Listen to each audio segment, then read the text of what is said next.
Bon, eh bien, bonjour à tous, bienvenue pour le webinaire ZanPark organisé dans le cadre de la Mobile Banking Factory 2.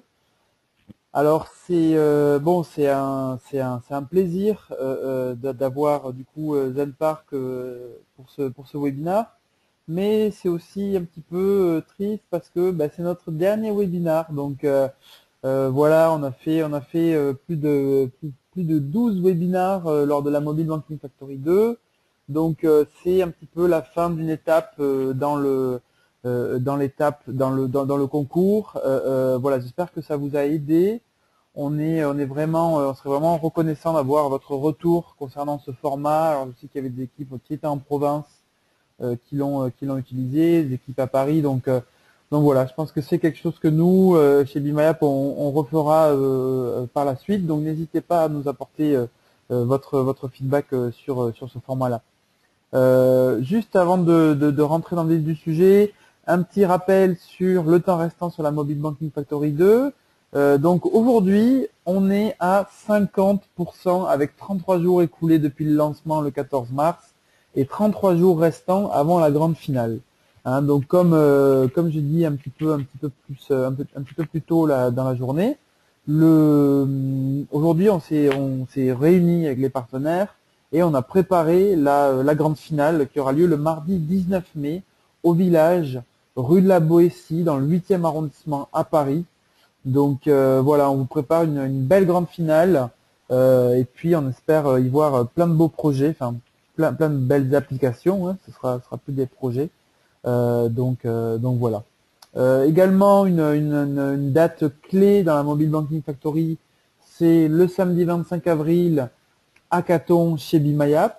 Ok, donc en gros, les équipes de la Mobile Banking Factory 2 se retrouvent et bossent, rush sur leur projet.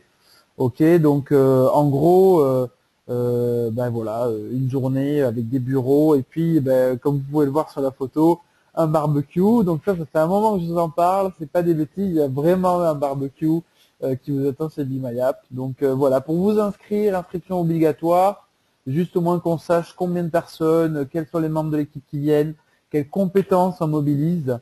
Un lien, le bit.ly/2 hackathon MBF2. Ok, donc avec Crédit Agricole, PSA, Exi, hein, qui seront là pour vous aider dans le rush de vos applications. Euh, pour tous ceux qui auraient pu manquer des webinars ou qui seraient intéressés par les voir par la suite, notamment celui-ci, ils ont tous été enregistrés et vont être diffusés, ou alors ils le sont déjà, sur la chaîne YouTube MBF2. Donc un seul lien pour accéder à cette chaîne, c'est bit.ly/YouTube MBF2. Donc voilà, très utile avec du contenu sur les API et puis également le broadcast de la journée de lancement. Enfin, bon, les discussions sur Slack, bon voilà, comme je disais, en ce moment, on met bien le paquet parce qu'on a pas mal d'infos à vous passer. Forcément, il reste 30 jours, un petit peu plus de 30 jours, donc ça s'accélère. Et puis ce qui est bien, c'est que on voit qu'il y a des vrais échanges avec vous et que vous interagissez en retour, donc c'est top. Alors la Mobile Banking Factory 2, donc organisée par le Crédit Agricole Store, co-organisée par Orange Partner, PSA, Salesforce, Exi, en partenariat avec Deezer, Motwin, Uber et ZenPark, hein, donc avec le webinaire d'aujourd'hui, et supporté par une équipe de community partners, hein, donc des partenaires communautaires, les digiculteurs Euratechnologie, Parcadom, Le Village, et également une équipe de médias partners, en l'occurrence Big Geek, Bonjour Idée, Comic Strip, Programmé, Les Objets Connectés et le Web des Objets. Pour rappel, plus de 50 000 € de dotation. Donc voilà, le détail, je pense que vous le connaissez, que vous l'avez bien regardé de haut en bas, que vous avez déjà fait vos choix stratégiques quant à vos applications. Donc voilà, tout est indiqué sur le website de la Mobile Banking Factory 2. N'hésitez pas à revenir vers nous si vous avez des questions à ce sujet. Pour l'agenda des webinars, donc voilà, comme je vous disais, on termine les webinars techniques, hein, donc le jeudi 16 avril, donc c'est aujourd'hui, c'est le dernier. Mais également le mercredi 6 mai, un webinar autour de la distribution d'applications. Ok, donc certains d'entre vous sont des développeurs chevronnés et ont déjà plusieurs applications sur les stores, d'autres non. Donc je pense que c'est extrêmement important que vous puissiez suivre ce webinaire, qui sera un webinaire d'1 heure dédié à la distribution d'applications. C'est-à-dire que aujourd'hui vous développez une application. Donc il y a deux experts de chez Orange Partner qui vont vous partager leur expertise concernant la distribution d'applications.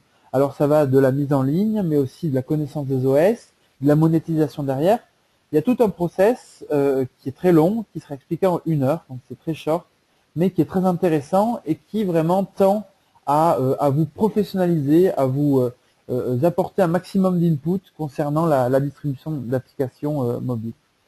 Voilà, du coup moi j'ai assez parlé, je vais laisser la parole à Fabrice. Fabrice, tu es avec nous? Tout à fait. Merci Alexandre. Eh bien, super, Bonjour à tous. je te passe l'écran. Parfait. Hop là, Voilà. c'est bon. Donc je vais montrer mon écran. J'espère que c'est bon. Donc avant de parler concrètement de notre API et d'entrer dans les détails, je vais peut-être faire un rappel de ce que nous faisons chez Zenpark et ça permettra de voir quelles données et services nous mettons à disposition dans l'API. Donc là, voilà, je vais passer rapidement, mais Zenpark, nous faisons du parking partagé. Nous sommes très orientés service avec notre service de stationnement, mais aussi très orientés technologie. Et donc c'est tout naturellement que nous avons profité de l'événement Mobile Banking Factory 2 pour lancer la première version de notre API. Alors, le parking partagé, pour nous, c'est quoi? C'est mettre à disposition des automobilistes des places de stationnement auxquelles ils n'ont pas accès habituellement, parce qu'elles se trouvent dans des parkings privés. Pour autant, ce sont des places qui existent et qui sont libres à certains moments, et donc ce serait dommage de ne pas les mettre à disposition. Donc, ces places, elles se trouvent aujourd'hui dans la quarantaine de parkings qui constituent notre réseau, principalement à Paris aujourd'hui. Nous proposons aux automobilistes de venir se garer pour quelques minutes, quelques heures ou quelques jours, soit sur la base de forfait, soit sur la base d'abonnement pour quelqu'un qui veut venir se garer tous les jours. Le fonctionnement est assez simple, l'adhésion est entièrement gratuite, tout est automatisé et il suffit qu'on installe notre équipement sur un parking classique pour que ça devienne automatiquement un parking intelligent et partagé. L'accès au parking se fait via deux moyens principaux. Il y a d'abord une petite télécommande qu'on appelle le ZenPass, qui donne accès à n'importe lequel de nos parkings. Et on a également l'application mobile qui offre le même service pour pouvoir demander l'ouverture d'une porte de parking. Je vais passer et on va pouvoir se concentrer sur la technologie. Donc notre technologie est distribuée bien évidemment puisque nos parkings le sont et qu'on a une gestion centralisée. On a donc une application mobile comme vous l'avez vu, on a aussi un logiciel embarqué qui se trouve dans un petit boîtier qu'on installe auprès de la porte de chaque parking. Ce boîtier est connecté et c'est celui qui nous permet de faire la gestion à distance de chaque parking. Alors notre API, donc on est là pour ça. L'API propose aujourd'hui quelques fonctions uniquement. Elle va être enrichie dans le courant de l'année. Mais qu'est-ce qui est à votre disposition aujourd'hui? Vous allez pouvoir obtenir la liste des parkings de notre réseau. Vous allez pouvoir estimer le coût d'un stationnement dans un de nos parkings et finalement rechercher une place libre dans un de nos parkings. Donc ce que je vais faire, c'est que je vais passer sur le site zenpark.com que vous pouvez évidemment visiter et vous montrer à quoi ressemble notre réseau en allant sur la page des parkings. Voilà, sur une carte, vous allez trouver une quarantaine de parkings qu'on a aujourd'hui à disposition. Vous allez aussi pouvoir évidemment voir les détails de chacun de ces parkings. Alors on va en prendre un, par exemple Bastille.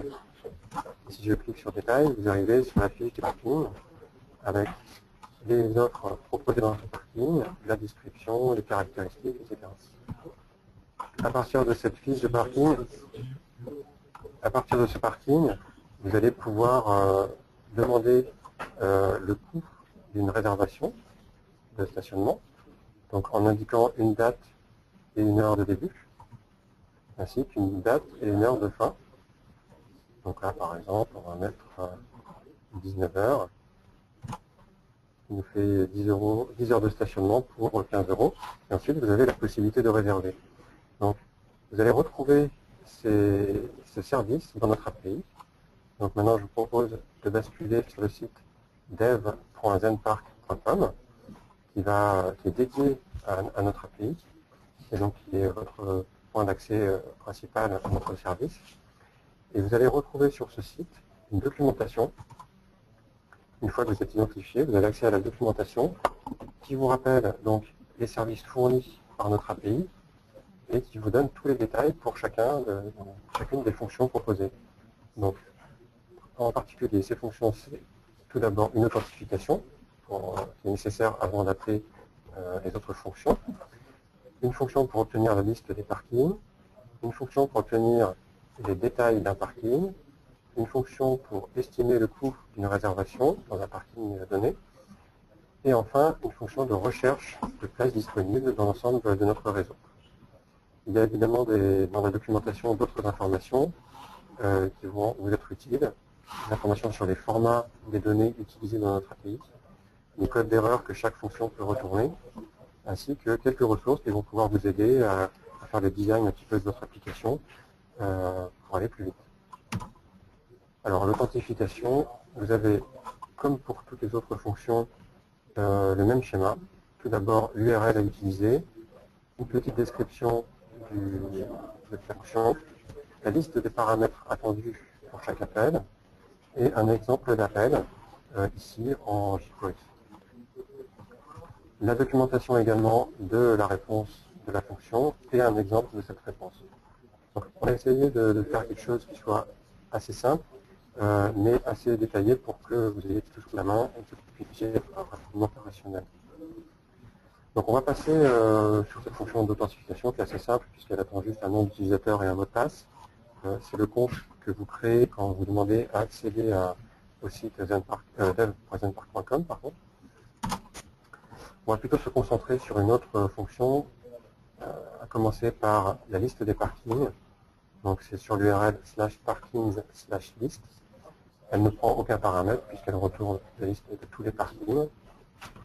L'appel du coup est assez simple. Il suffit de passer le token d'authentification qui a été obtenu suite à l'appel à la fonction d'authentification. Et la réponse, elle est plus intéressante. Elle va vous retourner un tableau d'objets de type parking position. Voilà à quoi ça ressemble. On a ici, pour un appel type, une réponse avec un objet résulte, qui est le fameux tableau.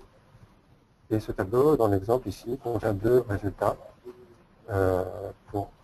Et donc les informations sur un premier parking et les informations sur un deuxième parking, avec l'identifiant et le nom de chaque parking, ainsi que sa localisation GPS. Maintenant, si on regarde une fonction un peu plus avancée, vous avez la possibilité d'obtenir la liste des parkings, mais en filtrant par une zone géographique. Ça se passe en précisant les coordonnées GPS d'un rectangle. Donc c'est encore assez simple. Et de la même manière, vous allez obtenir une liste un tableau de parking en résultat. Et ici, on vous montre un petit peu comment aller plus vite. Si vous avez déjà une carte Google Maps, vous allez pouvoir récupérer facilement des coordonnées géographiques de la manière qui est indiquée ici. Fonction suivante, détail d'un parking, URL /parkings/detail. Comme son nom l'indique, elle retourne des informations détaillées sur un parking donné. Et donc pour indiquer quel est le parking en question, il suffit de passer le parking ID.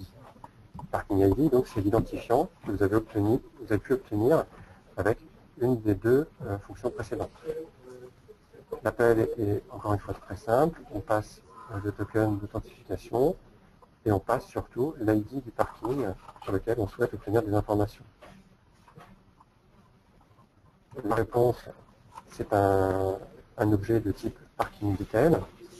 Là, vous allez retrouver évidemment plus d'informations sur le parking, identifiant, nom, adresse, découpé en rue, code postal et ville, localisation précise GPS, la description au format HTML, qui est celle que vous retrouvez sur le site zenpark.com, les caractéristiques du parking, à savoir la hauteur maximale, est-ce que c'est un parking couvert, est-ce que c'est un parking souterrain, est-ce qu'il y a de la vidéosurveillance, l'URL du parking, c'est-à-dire la page d'information de ce parking sur le site zenpark.com, et enfin un tableau de photos qui vous montre un aperçu du parking.